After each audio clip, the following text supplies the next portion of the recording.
Welcome back to another video. If it's your first time here, my name is Beck. Thank you for joining me. Today's video is a slow cooker pulled pork recipe, and if you haven't tried it already, I highly recommend it. It's absolutely amazing, and this is what you're going to need. So the ingredients you're going to need are, it says pork shoulder, but I've got a gammon joint, so I'm going to use that. 5 tablespoons of Worcester sauce, 3 tablespoons of balsamic vinegar, 3 tablespoons of sweetener, but I may only use 2. It says 2 cloves of garlic, but I've got lazy garlic here, so I'll use that, and I'll put in 3 tablespoons of that, or teaspoons rather. 1 teaspoon of the Coleman's mustard powder, and 500 grams of passata. So the only thing I had in my freezer at the time was the gammon joint, so I used that for my pulled pork, so I suppose it's pulled gammon if you want to get technical.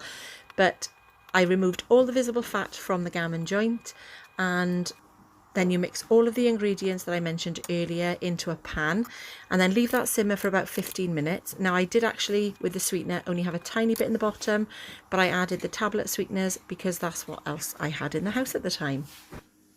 So once that's all mixed in and has simmered for about 15 minutes, you're going to take the meat, either the pork shoulder or the gammon joint, whichever one you've decided to use, and you're going to sear that on all sides on a medium heat on the cooker.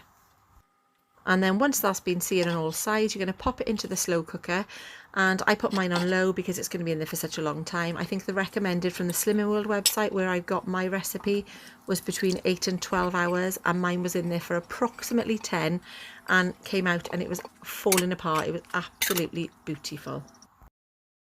So after your 10 hours, you're going to take it, pop it onto a chopping board. You need 2 forks to shred it, and then you're serving it. Now we served ours, I had mine in a sandwich for my healthy extra B, and the rest of the family had theirs in just some bread rolls. You can have it with rice, you can have it with chips, it's entirely up to you, but it's a really lovely dish, so quick and so easy to make. Thank you so much for watching, and if you enjoyed this video, don't forget to give it a thumbs up, subscribe if you haven't already and you'd like to, and I look forward to seeing you in my next one.